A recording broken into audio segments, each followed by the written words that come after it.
Ball knocked loose. White dive on it. This is twice now the Celtics have been first to the floor. They try to save with Horford. Unbelievable. Boston first to the floor. So good. Brown fakes, fires up the three. Bang! Tatum dives on the floor. Everybody dives. Cleveland. Brown with the flush. Blocked by Porzingis. He's doing it all. Tatum spinning, driving, laying. Got it. Washington drives. Blocked by White.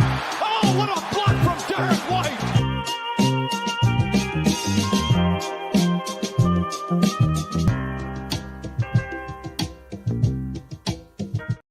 Wayne Spooney here, first to the floor. Perfect timing as my dogs go absolutely crazy right as I hit the intro. I am here with my man, Jake Eisenberg. Jake, how we doing? Doing good. I was like, what is that? What is that squeaking noise? Squealing, yeah. Yeah, man, I am good. That intro got me in the mood. Full transparency, I had like my swim teacher's Christmas party last night. So a few beers, tequilas, some slushy lemonade type drinks, which I think Dangerous. which were the culprit mostly to the way that I'm feeling today. But, you know, we got in the hyperbaric time chamber, bagel, cream cheese, Gatorade, shot of whiskey, coffee, ocean swim, and we're here, dude. Dude, yeah, that's what I'm talking. The cocktail to get rid of the old cocktails. Yeah, exactly. I guess we should probably talk a little bit of basketball, but man, the hangovers these days are brutal. They just get worse. Jake, be ready.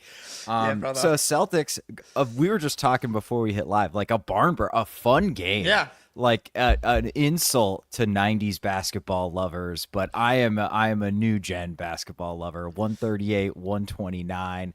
C's had a 131.4 offensive rating, which would easily lead the league and blow out their all-time record by like 7 or 8 points per 100. Celtics shot 42.5% from three. They took 54. The Bulls shot 39.2% from three. They took 51. 105 threes in one game. But it was fun, up and down. Everybody was scoring. It was a good crowd, too, in Chicago, I thought, as well. So how you feeling after that one, Jake? Ooh, the cup delivers, man. That's right. The cup delivers. We even got the 1.4 seconds on the clock timeout. Joe Mazzulla drew up their Sammy Hauser one-legged LaMelo step back in the corner, which we'll get into the cup details a little bit later. But this game was fun. Chicago, like, you catch them on the right night, man. They are playing modern basketball. They are giving themselves a chance to win on any given night just because of the way that they're shooting threes. They were third in the NBA in total threes taken per game coming into last night, but like not a good team. 4 games below 500 coming in last night. I think they were 16th in offense, in the mid-20s in defense. The defense was the thing that really stood out to me from a Chicago standpoint. I was like, yeah, man, there is a ton of entry points to getting the team in rotation. We were very, very comfortable on offense. But they have the firepower on the right night to keep pace, especially if the Celtics are going to be playing what I'm getting used to as the season goes along here as that type of defense. Like, you knew after the first quarter, they had like 1 or 2 possessions. I'm like, okay, we need about 30 more possessions like this defensively, and this game will be a blowout. Was not the case. Was not the case. It did tighten up as the second half did go along, but this game was really fun. Ton of like incredible performances from, I guess, both sides, but specifically the Celtics side. Pritchard and Tatum were just like lights out. Payton Pritchard. I don't know if we start there, man, but like, we definitely need to start with Payton. He's the king, dude. He's the king of Boston right now. Unbelievable. 7 of 11 from three. 7 of 11 from three, which is absolutely nuts. 10 of 16 overall. So he was 3 of 5 from 2-point range. Got some free throws. He had 1.7 points per shot, which is 170 offensive rating last night. He had 7 boards, 4 of them offensive. He played some incredible defense at times. And he currently leads the NBA in pick and roll ball handler efficiency. Okay. Minimum 50 possessions. Leads the NBA What as is a pick and roll ball handler. He was in it, like, the fourth quarter where he had that, like, I think 19-point run was obviously crazy. But he won us that game. Like, without him, we were kind of sputtering, and the Bulls were getting it going. I mean, we might have been okay, but he was like, no, we are fucking winning this game without a doubt. That's what I'm getting used to with this team. Like, 2 years ago, these types of games that felt more like toss-ups, they just win all of them. It's just kind of how it goes now. Like the Wizards game that was also a cup game where it's like, oh my God, they're not going to do this, are they? And they don't end up doing it ever. Like, they kind of just win all of the games that they, like, normal good teams that win 55 plus games, win like most of them. But like, 2 years ago, 3, you're like, oh, here's all classic Celtics. They're playing down to competition, which is more just like a thing that happens in the NBA, even if the teams are good. But now it's just like, I really trust them. If it's not Pritchard, sure. Yes, Pritchard yesterday, I was thinking about it, Pritchard was the guy that did it yesterday, but if Pritchard had just like maybe not gone full nuclear, maybe Tatum's the guy that takes the reins. Maybe Jalen's the guy that takes the reins, and the game just is a little bit closer. They just find different ways to win these games, whether it's Pritchard, whether it's Tatum, whether it's Horford, whether it's the Latvian dude now dropping in bombs from 30 feet. Like, every night it's someone different that's stepping up, but Pritchard has been that guy this year, and he's kind of, filled in some of the production that Drew Holiday has left on the table this year. But he now, like, he's the front runner for Sixth Man of the Year. This was his best game of the season, which is saying a lot, because I think that, took over his, he had a 28-point game against Milwaukee. He was 10 for 14 in that game. Again, like, this is like the third game or fourth game this year where it's not just he's extending leads. It's like, no, he's taken over the game. Celtics are down. He's kept them in the game. Or last night, it's like, no, I have iced the game. I am Payton Pritchard in Chicago. Thanks for coming. Game's over now.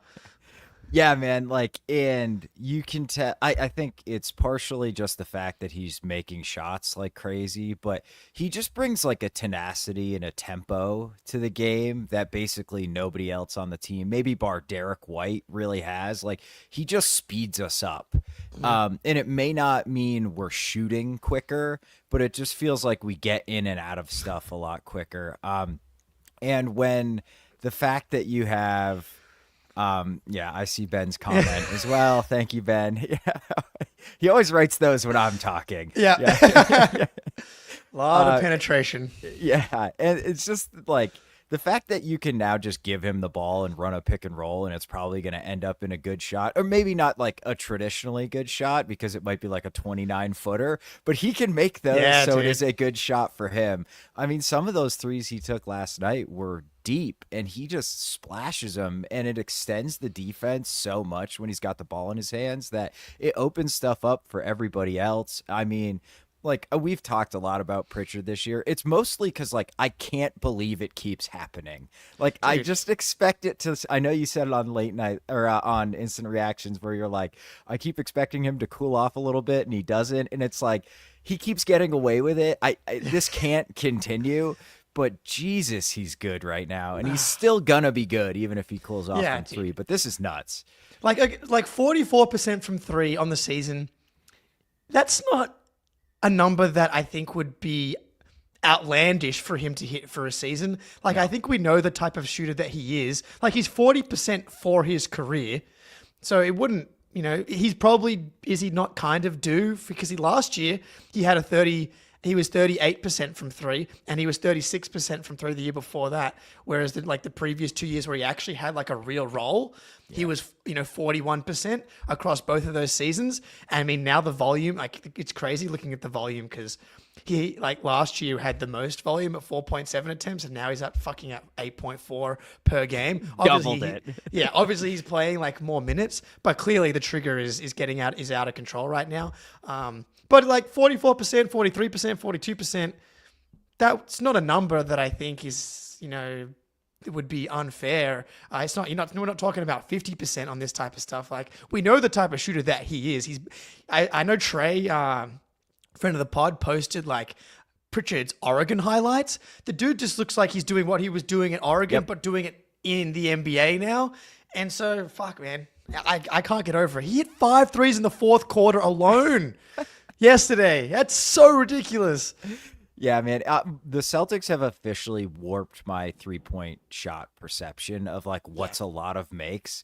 Because there was 10 years ago, if a team made like 14 threes, it was like, holy shit, they were lights out. And now we're like, oh, that's a good half. Like, I mean, it's pretty nuts. I mean, Pritchard's kind of partially the head of the snake off the bench for making all those threes. And like him and Hauser hasn't even really gotten it going. But just the spacing they provide makes everybody's life so easy on the offensive end. And then you couple that with the fact that they're both very solid defenders in their own right. And like, it's just incredible, man. But Pritchard was amazing. I still think Tatum was probably our best player. Sure. Yeah, he was better. The MVP back on the menu, 35, 14, and 5. Only 3 of his makes were assisted. So he scored essentially like 28 points unassisted, which is nuts.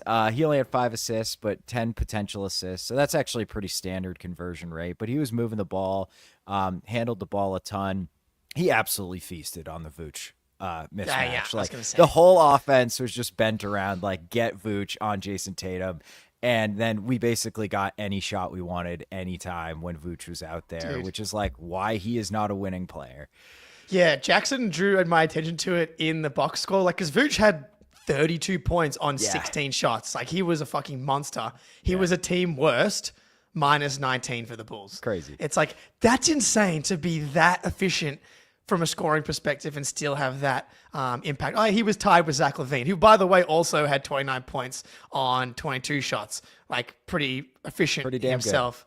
Good. Yeah. Vooch, man, Tatum is just like, if he has a matchup like that now, it's over. And I loved the way that Tatum a couple of times settled us down. It was once in the first half where the Bulls had gone on a run and he just got straight to the rim and got us back on track. In the fourth quarter, I think it was, got to the free throw line, got downhill. And that's a next level superstar thing. All the greats, have it. LeBron, I feel like so many times where it felt like a game may have been slipping away and he would just be like, no, getting downhill 2 or 3 possessions. He does that spin move that is still unguardable really to this day. And he just like goes on his own like personal 6-0 scoring run, or Steph Curry does whatever devil magic shit that he's, capable of. Well, actually, Payton Pritchard shit that he's capable of doing. And I thought Tatum was like really picked his spots there to kind of get the team back on track. But yeah, man, I was thinking about it today, like, all of the baselines for his games are just higher now. His bad games aren't as bad. His good games are even better. His great games are just ridiculous now. Like these 35-point games, this is like the 4th game he has this season on like 35 points on like 70. Like this game was 78% true shooting, which is crazy, just nutty. And this is like the 4th or 5th time that he's done that this year.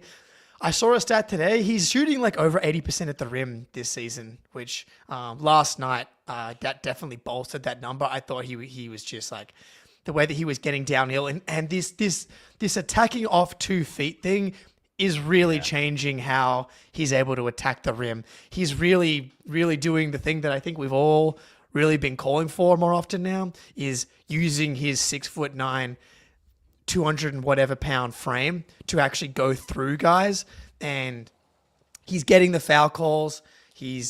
But more importantly, he's just like going through guys. And there just aren't very many dudes in the NBA that can deal with him when he's got 2 feet, head of steam, and he's on balance. He's just able to finish through people. Just a ridiculous, ridiculous game. Yeah, I tweeted out a couple clips of his rim finishing and how balanced he is. And like, cause that was always his issue, is that he would take a little bit of contact. He was still a fine finisher. But now I think his lower body's just a lot stronger and he's just better. He just understands kind of angles and when he can get to the rim and when he can just kind of go through guys. And he does such a good job of like squaring himself up or taking the hit, staying composed. And yeah, he's just kind of going a little slower, I think, in some ways. Like he's not getting sped up by the defense. And I think it's because he trusts his strength. But real quick, on the 35-point games, he's got 5 of them this year out of 19 games. Yeah, out of 19 games. And he's also got 2 33s in there as well. But 3 of them are double-doubles, and he's averaging under 2 turnovers a game in those 35-point games. So, like, when you're doing that, when you're scoring that efficiently, and you're not turning the ball over, and you're impacting the game, he's playing at an MVP level. Yes. And he's not going to win it because Jokic is playing the games like this, it's like, okay, Yeah. this is a Jokic kind of stat. I mean, the problem is Jokic would have like 11 assists at the same time. Right. But yeah, like if he can continue to add more of this stuff, like if he's going to average, I don't know if he's going to be able to get to 30 points per game just because. Probably not. Yeah, and I think like they might have KP more of these back. blowouts. KP back, he maybe like in order to get to 35, like he has to be this efficient. So yeah, maybe not, but hey, maybe, man. If the 3-point shots, place. yeah, we'll take second. Well, hopefully the Nuggets just like don't win enough games. But yeah, dude, these can you just make his free throws? I know he's still at like 80% for the season, but like, man, you're just leaving like 2 points on the table every game, and I'm like, oh, that would have been a 37-point night, Jason. Which is still Come on, doesn't bro. matter, but like, come on, you help us out. And it juices the true shooting. Exactly. Man. We need this for agenda purposes. Please. Jason, please. Yeah, figure it out. Yeah, I do feel like maybe not his greatest defensive performance last night. He was a little late on a couple rotations on the backside. I thought they were putting him on Vooch for large portions of the game. Vooch is like one of the very few centers where I don't totally love putting Tatum on him because he will post up and he's pretty efficient with this little turn off the left shoulder, baby hook, and he got him a couple times with that. He almost had like 4 blocks though, but he kept goaltending, dude. He was just barely late, man. Like, but you know, I don't think he was bad on that end. The whole team was kind of getting diced by the Bulls, but I just thought this game was really fast paced. Like, I feel like the Celtics try to slow these quicker teams down, and we did not last night. We just played into it, and Tatum was a huge part of that. I think he was moving, man. He was really pushing the pace, but KP, go ahead. Oh, the Bulls are like 8th in field goal attempts per game, so like they probably play pretty quick. I don't know. I actually don't even know if field goal attempts is correlated to pace. Really, I'm seeing the Celtics are 11th in field goal attempts per game. There's here. a pace stat I can. Bring that's up on quickly. the advanced, but yeah, the Bulls are not high in pace as far as I can tell. Oh no, they are number one in pace. So there you go. They are first according to the NBA's advanced pace metric. So yeah, that definitely matched the eye test yesterday. But like, I don't mind when the Celtics play fast offensively. It's just like the transition defense was really bad. I know I was tracking it on Cleaning the Glass Live, and the Bulls were like in the 90th percentile in transition points per possession, and that definitely matched the eye test, especially in the first half. Yeah, absolutely. And they were getting a lot of wide open transition threes too, which like I get it. Like you don't want to concede a layup, but man, some of these were wide open. But then also like dudes were just making them. Like Taylor Horton Tucker is not a 3-point shooter. He goes 4 for 4. Which is just absolutely. This is what happens with the cup, man. First it's Larry Nance. These players step up in big moments, man. Yeah. These ex-Lakers. Nance was a Laker, I think, for a short period of time. Yeah. So, anyway, so KP, I feel like a kind of quiet 21, 8-1 in 25 minutes, if that's possible.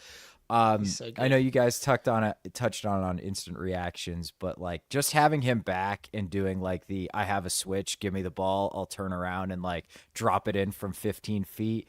It's just so nice, man. It's like so good. we were just fine at punishing mismatches all season long. And now it's like, this is just totally unfair because if Tatum can't make any headway with his mismatch, it's like, all right, we'll just give it to the big dog who's got their shooting guard on him. And it's an auto. He's the most efficient post player in the NBA. Also, he makes 30 footers. So, hey, good luck guarding this. Yeah, that shot was nuts, dude. The one he hit. Yeah. Dude, the breaking case of emergency Kristaps Porzingis 30-footer, just the fact that exists is so unfair, dude. Like, sure, it's not a huge deal, but it's just like another little margin that's like, yeah, worst case, we can run a quick action or KP can ISO on your center and hit like this dribble move, step back in. Sure, that's probably like a 21%, 19%, 18% chance of that thing going in. But just to have that available to you in possessions that don't go well, that adds up over a game, over a series, over a season. He's so good at basketball, dude. I'm sorry. Like, it's just completely unfair to add this dude to this team. And like, you see, and that's why, like, when people forget or conveniently don't mention Kristaps Porzingis' injury in the playoffs, where it's like, the rest of the league got lucky that it was only 16-3 in the playoffs. Yeah. Seriously. Like, the fact that he got injured again in the finals, and if he didn't get injured in the finals, they probably fucking sweep the Mavericks, honestly. And they probably don't lose one of those games in the... I guess they only fucking lost 3 games in the playoffs. Couldn't really have done a whole lot more, I guess. They wouldn't have been close. Yeah, exactly. But... yeah, dude, like the mismatch thing, to add that back into the offense, he is so good. I forgot about his whistle. He's got one of the best whistles in the NBA. I think he's getting fouled on a ton of them. But like, he has a very friendly whistle. He has that move on offense as well, where he's like on the perimeter and he'll just like get some contact and he'll just fold over and he gets called on the perimeter for at least 1, if not 2 of those per game, which is just, again, another little margin, like get you a little bit. And they were in the bonus in the fourth quarter, and that helped them actually build out a bit of a lead. But yeah, dude, you get matched up with fucking Josh Giddey in the post. Like, it's just the pick White. the Kobe White, the pick and pops, the passing ability. I forgot, he's so good at like on the fouls and the rip throughs and the stuff around the basket. His touch is so fucking good. He often gets these and ones. Like he had 1 and 1. He almost had 2 more and ones that like went in and out as well. Just a freaky player.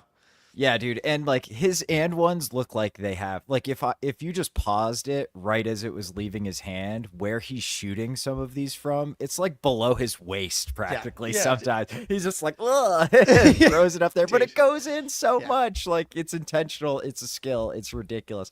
And I think the rim protection, man, like, I underrated how important his rim protection is to our defense, at least during the regular season, just because once we have playoff Al, it's fine. But and the whole team just playing harder in the playoffs. But it's nice to have just like regular season, legitimate, elite, one of the best rim protectors in the NBA to add to this team with all of that perimeter talent. So he's awesome. And another thing I really love about KP is that his fake handoff, he can fake handoff and get downhill off the dribble too, which is just something not really. Al used to be amazing at that. Sure. He doesn't do it anymore. Yeah. Grant Williams used to actually be pretty damn good at that too. But it's just another thing. Is like, you can't cheat on his dribble handoffs either, like you can against Cornette or Keita. So it's just such a ridiculous addition to the dynamic. Derek White, who is questionable. How scared were you, Jake? I was really worried, dude. I know he told, because like he played 80 plus, I think, last year. Like, he's just someone who doesn't get injured. He's only questionable for tomorrow, which is very encouraging to me. Like, I expected him to just be out or doubtful after that. So I wonder if he's just fine and there's nothing super wrong with him. So very, very concerning. I was legitimately worried we didn't have our fourth quarter guy for when it was like a close game. But Payton Pritchard was like, "Yeah, it's kind of cool. You've been hitting some threes in the fourth quarter. Let me actually hit them all. Yeah, one up you here. Yeah, very cute, D White. But that was concerning. He played well offensively. Obviously, he also struggled defensively. The whole team wasn't very good defensively in that game. But what do you have? Like 16 points on crazy 16, efficiency. 6 and 4 in 24 minutes. So 6 of 10, 4 for 8 from 3, just like, normal Derek White stuff. Yeah, hopefully that he plays. I'm guessing we'll talk about the Cavs game in a second here. But yeah, he was solid. Like, Drew, I know you got this in the rundown as well. He's in a bit of a funny funk right now. I'm not worried long term. They've low-key scaled him down which I like. He's playing 31 minutes a night now, which I think last year he played like 34, 35 minutes a night. I think he might have been second or third on the team in minutes per game last year. Actually, he ended up playing 32.8 minutes. So Okay, he's never down mind. by 2 minutes per game. That's not nothing. Like, we'll take that. He had a weird struggle early in the season as well. The difference is he was still making like all of his threes last year. That was kind of the difference, even though he was in a weird like turnover-y decision. Yeah, exactly. But he was like money from the corners. He did have a huge clutch three in this game and a big offensive rebound. When he's needed to, the defense has been good. I still think he's probably been our best defender on the season. So I can't be too worried. Similar to Al, I think when he's needed to turn it on, he's had the button. So not worried long term, but yeah, it'd be nice of him to finish and just go back to making every single shot that he takes from the 3-point line. I would. Yeah, I kind of missed that aspect of the game. But, yeah, it was weird. He started last year being a horrible finisher at the rim. I think at one point he was like at 53% around the rim in the first 15 or 20 games. He's kind of going through another slump like that. Like last night, he had a couple where he got super deep position on, I think, Kobe White, and he just gaffed like a gimme at the rim. And I feel like when we need him to, those aren't going to miss, like when it's crunch time in the playoffs. But, he was still 5 of 11, even though he only made 1 3. Yeah, that offensive rebound was the fourth. 25 seconds left, 5-point game. JB airballs a 3 off that crazy Tatum pass, and Drew just lays it in, makes his 7-point game, and basically ended the game with it. So that's a huge play. He's got a knack for coming up with those. I'm not worried about Drew either. Yeah, you just reminded me of the Payton Pritchard offensive rebound on the free throw. As we didn't even talk about dude, that was nuts. Dude, Yeah. that's insane. He had that, and he also had that. He also took Vooch to the fucking rim and finished with him like all over him. Just like, sorry, I just remember that. That Jalen airball 3 was very weird. Bizarre. Like it wasn't even close. Yeah, like part of me almost so thinks off. it was like, is that a pass? Because it was so bad and so off. But anyway, so yeah, I think we're good on Drew. I'm not worried at all. And I thought he might be the only guy who was pretty solid defensively last night. So before we move on though, we probably should get into a game time read here. So just give me a second. I'll bring it up.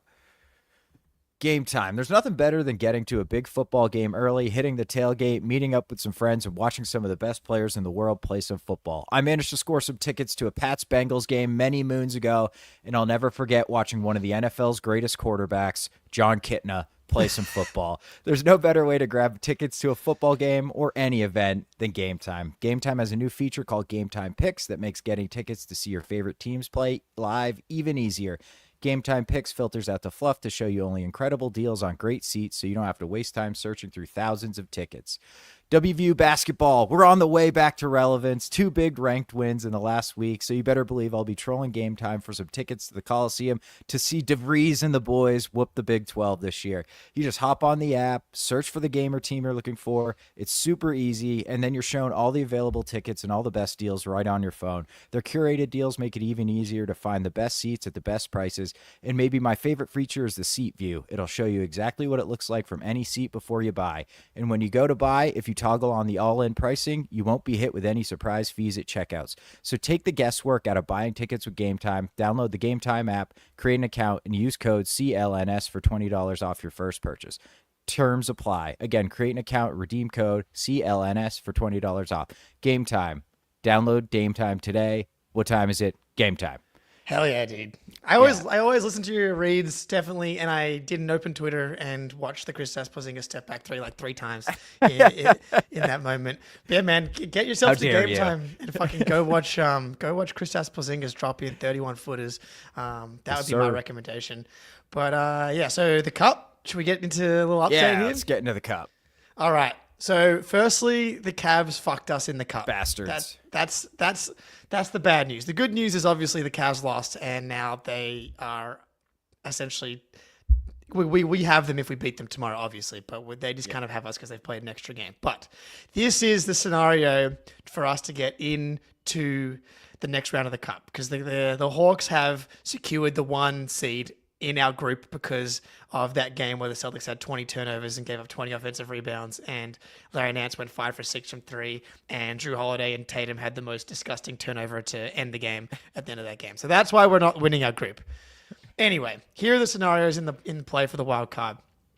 If the Knicks beat the Magic by anything less than 30 points, Orlando is the wild card no matter what. So essentially, we need the Magic to beat the Knicks for us to have a chance here. So if Orlando wins, Boston is the wild card if the Bucks beat Detroit by at least 5, or Detroit beats Milwaukee by at least 6. So that's our path right there. Yeah. Magic beat Knicks, and then Bucks beat Detroit by 5. That's essentially how we get in here. And then there's if Detroit or Milwaukee loses by less than that, then one of those teams will be the wild card. And then there's if Detroit or Milwaukee tie with Boston in point differential, then they have to score at least 143 and 149 points respectively to beat the Celtics in total points scored. I don't think so. If that happens, then I think that the Celtics will go through. But Magic beat Knicks.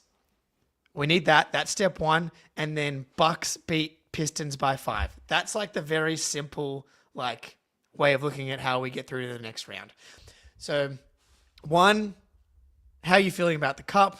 2, what do you think our chances are getting the wild card slot here?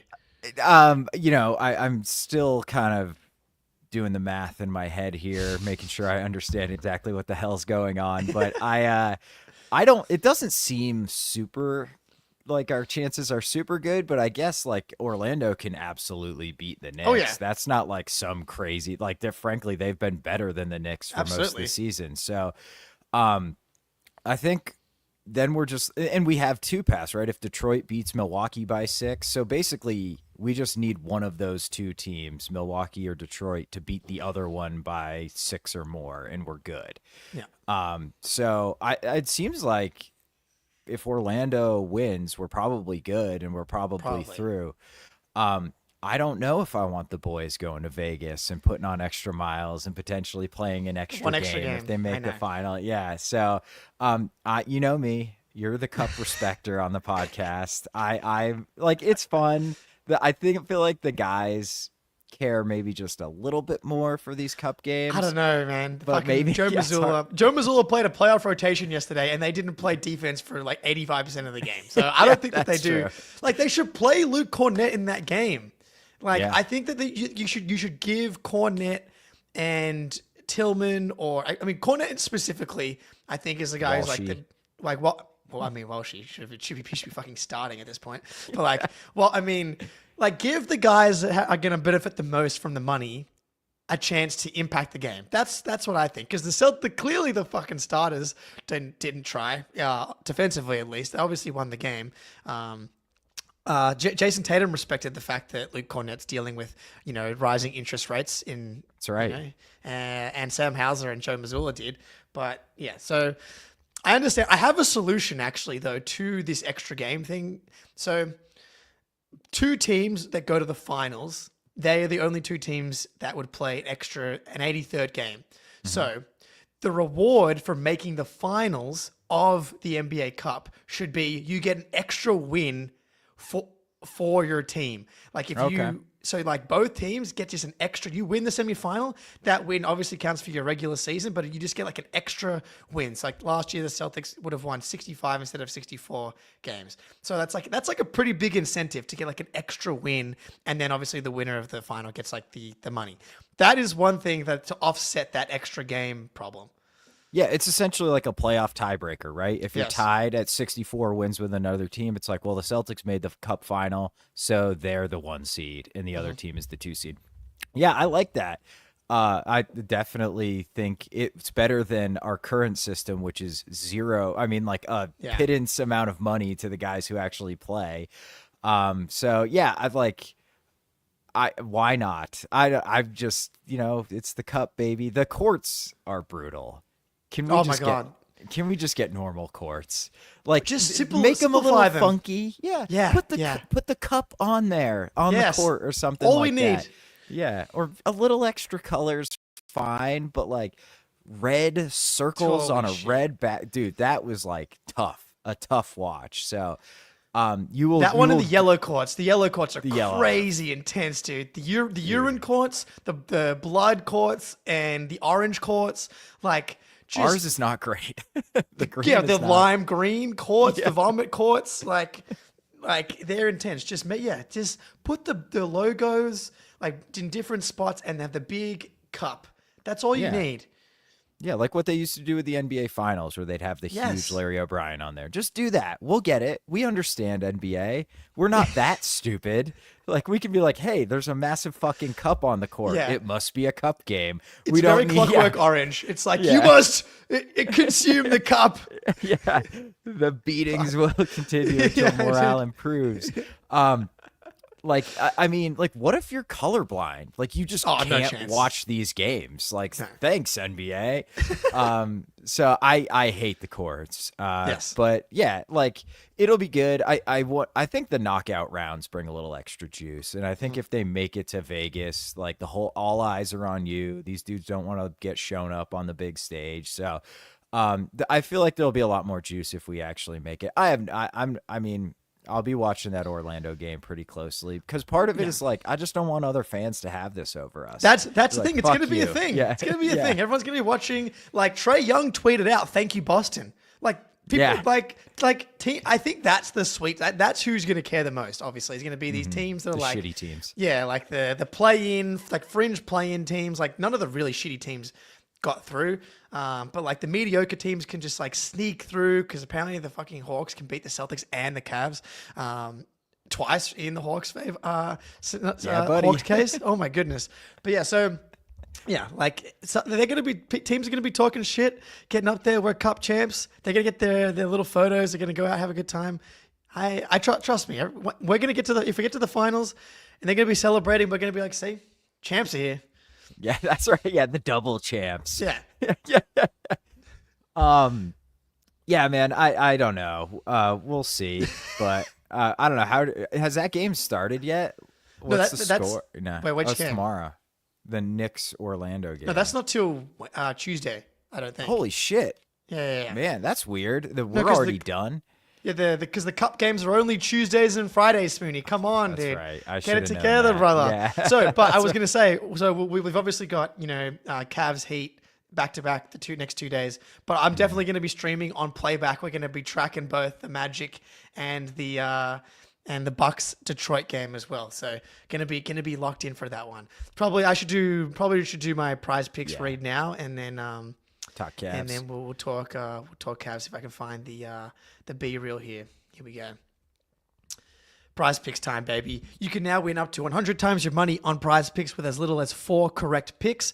Prize picks puts their members first with all withdrawals are fast, safe, and secure. When your picks hit, I can get my money in as quick as 15 minutes. Prize Picks now offers Venmo for quick and easy deposits and withdrawals into your account this sports season. Sign up today and get $50 off instantly. Get $50 instantly when you play $5. You don't even need to win to receive the $50 bonus. It's guaranteed. Prize Picks offers weekly promotions that can lead to big payouts like Taco Tuesday. Each Tuesday, Prize Picks discounts select players up to 25% to provide even more value for you. So look, it's simple. Just ride Payton Pritchard till the cows come home. The number is usually set at like 14.5. Just go more on Pritchard responsibly, of course. He's been on, the number is usually 14 points. He's been over 14 points 12 out of 19 games this season. So that's what I'm going for. Maybe Drake May rushing yards if you want to like add a few of these things together. But yeah, download the app today and use code CLNS to get $50 instantly after you play your first $5 lineup. Download the app today and use code CLNS to get $50 instantly after you play your first $5 lineup. Prize Picks. Run your game. Prize Picks, baby. Just a little do it. extra spice on top of a game. Super easy to use, just more or less. I just got a text from my buddy making fun of me for not knowing when the cup games are. So I just clicked up on my desktop here. Thank you, Kenny. Here we go. All right, let's talk a little Cavs. The Cavs are mortal. Yeah. They are not gonna go 81-1. Turns out, Jake, they're shooting 36.4% from 3 in the last 2 weeks and are 3-3. So when you don't shoot 50% from 3 every game, it's almost like it's hard to win games. Of course, the Celtics are 5-0 when they shoot under 33%. But, not every team can be the Boston Celtics. So in the last 2 weeks, the Cavs 11th in net rating, 4th in offense, 22nd in defense. The Celtics 5th, 2nd, and 17th. But the Bulls hanging 123 or whatever on us, or 129 rather, in 4 quarters on us, probably knocked that ranking down pretty considerably. So we're 11th according to Cleaning the Glass is what I'm looking at right now. In the last 2 weeks? Oh, last 2 weeks defensively. That's the last 2 weeks, yeah. Oh shit, yeah. That's 17th. It's probably thank you, Chicago. Yeah. So the Bulls kind of knocking us down in the last 2 weeks there. But long story short, the Celtics are playing better than the Cavs are right now. Maybe it's just like the Hawks kind of own them a little bit, but they're a really good team. But their defense is 22nd in defense in the last 2 weeks. So their defense is kind of falling apart. And even with their shooting dropping down, they've still been 4th in offense over the last 2 weeks. So, they've got issues defensively. We've talked about it a lot. Like Garland, the double bigs, there's just ways to attack them. And I thought we did a really good job going at Garland in that first game. And I anticipate that will be objective number 1 offensively in this tomorrow. Always. Yeah, man. As long as Garland is going to be one of their best players, which he objectively is, I'm actually a big Garland fan. Me too. This is just not a good matchup for him. And that will continue to be a thing tomorrow. Look, he's probably going to go better than 3 for 21 because it's pretty hard to go worse than 3 for 21. He's had a couple of good games. They're going to be at home. I mean, they're obviously going to be juiced up for this one, coming off 2 losses in a row to the Hawks. They obviously lost to us. They're 2-3 in their last 5, so definitely sliding here. Can you imagine being under 500 in a 5-game stretch? Never. Yeah. I shudder to even imagine such a thing. But yeah, man. So they have Dean Wade still out. So he's not playing tomorrow. Max Strus still out. I think those are the only 2 guys out tomorrow. Yeah. But we've got a pretty stacked injury report on our end. Kristaps questionable. Drew, Derek questionable. I think I'm missing one more person questionable. Al. Okay. So one thing we know for sure is we're going to get either Al or Kristaps in the Cavs/Heat game. I personally would play Kristaps tomorrow because I don't want Kristaps to deal with their Miami Heat the next day. So that's what I would do. And I think it would just be good to see Kristaps in the Cavs matchup. And obviously, that's the game I would prefer to win. So I'd rather play Kristaps granted, Al Horford was, just majestic in the previous Cavs game. So that's hard true. for Kristaps to actually match that production. But yeah, man, so no Dean Wade. And Cavs fans, Dean Wade is more injury prone than all the injury prone guys that we really talk about. This guy is not available very often. And Strus, I'd probably be getting a little bit worried if I was a Cavs fan. The fact that he's now just been out for 20 plus games. It's gonna be Tatum, Jalen, seal hunting, and can you kind of deal with, I think, a lot of the Mitchell Garland, attacking in pick and roll stuff. Is there any argument for Al being a better matchup against the Cavs? Because he still gives you the spacing, and I feel like I trust Al a little bit more switching on to Mitchell and Garland than I do KP. Sure. KP will do fine, but Mitchell especially is the type of dude that he is so explosive off the dribble. Yeah. He's one of the few guys I think can get downhill and get behind KP and actually get to the rim in time before he can get back and contest it. So that said, you are totally right. Kristaps Porzingis should never play against the Miami Heat again in his entire career. Fuck those guys. They know what they're doing. Oh, I fell down and rolled into his knee. That's what they always do. So, and I think offensively, the ridiculous spacing, KP just having a deeper and quicker trigger than Al gives you helps more. Again, we need it more against the Cavs. And the fact that if they switch a 1-5 pick and roll and Garland gets on him, it's 2 points every single time. Or Mitchell, really whoever, anybody. Yeah. Even Mobley, I feel like KP could probably go at post up wise, but why do it? One? Yeah. Why do it? Why do it? Yeah. But I think he would be fine if it's late clock. But so that would be my one argument for Al playing against the Heat or the Cavs rather. But I think you're right. I think it makes way more sense to have KP play tomorrow night.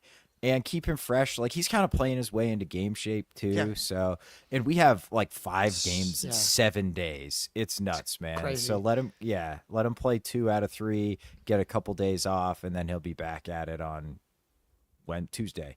Yeah, I'm excited. This game's obviously going to have some juice again. For sure. It's going to be. I think it's going to be a prime time. Is it a nationally televised game? I'm not sure. I know it's earlier. I know it's like It must be then if it's an early game. 6 p.m. Eastern time in Cleveland. Yeah, as I said, coming off a couple losses. This is for the 1 seed, man. You win this game. All that hot start from Cleveland going 15-0, man, that's got to be a little painful. Like, you just have like this historic start, and the Celtics are just like, yeah, we're 16-3 too. So, you look in that rear view mirror and yeah. it's like, God damn it, we didn't even get anywhere on these guys. Yeah. We literally had gained 0 ground on this team. We're a wagon, bro. Like, this team is absolutely incredible. And I think the thing I love the most about the C's, and Z Gamer hits it in the chat here, the C's have multiple ways to win. The Cavs need to find extra strategies under a new head coach, which takes time. I just think, like, the Cavs have clear, glaring weaknesses, and the Celtics do not. You want to play fast? You want to play up-tempo? Okay, we'll shoot 54 threes, and we'll dominate you. don't want that. Yeah, you do not want that. You want to play slow? Okay, we'll grind you down. We'll hunt seals. We'll have Tatum getting in mismatches, getting downhill, and then it's the drive. We may not shoot as many threes, but we're going to make a high percentage of them, and we're going to generate good looks. And when the game slows down, I feel like they lock in defensively a lot better. Like, when they were playing Indy and we're playing Chicago, it's loosey-goosey. Everybody's having fun. It's really hard. Yeah. So I think it hurts us defensively. Like, there's just no way you can play to gain an advantage on this team. And, like, the Cavs have found that out, man. It's like the Celtics are just incredibly friggin' difficult to beat. And, like, you can play maybe one of the best runs in Cleveland basketball history, and you're effectively tied with the Boston Celtics. So impressive. Yeah, dude. I think, like, you need to be perfect. Like, the Cavs could win tomorrow. Obviously, I think, guys in, guys out. And obviously we really want to win tomorrow. And I think this game's just going to mean a lot more to Cavs fans than anybody else. For sure. In all the aftermath of, like, the first 15, 20 games, I haven't seen really anyone serious be like, outside of a couple of Cavs people, one of which I was trying to get on the podcast today, who confirmed, and then, Mac, where are you, brother? We were talking smack on Dodging Twitter. us. Dodging us now. Those 2 Hawks losses. Didn't want to come on the pod. But, I haven't seen anybody, be like, yeah, the Cavs can actually give the Celtics a run. And sure, you can win 1 game. Sure, you can win 2 games. No one's won more than 2 games in a series against even the Kristaps-less Boston Celtics so far. Obviously, there was the health stuff last year, but can you win 2 games in a series? Maybe. Can you win 3? I'd be surprised if the Cavs could get it to 3 if, like, the Celtics are healthy.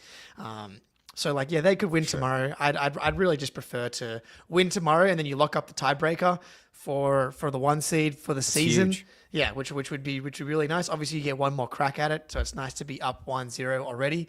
But yeah, man, I think the guys are ready to go. Man, we suck off fucking rest. Like, I knew coming in, I'm starting to get a better feel for this team. Like, Yeah. I bet the Bulls to cover the spread yesterday. Like, absolutely nailed it. I bet, like, Tatum rebounds. What game was it? It was the Cavs game. Like, I'm starting to get a feel for, like, when they're going to be serious and when they're going to be, like, just talenting their way to victories. And I think that the Cavs game should be a game where they're going to be pretty locked in. So I'm expecting to see Tatum again, big rebound game, big Defensive game.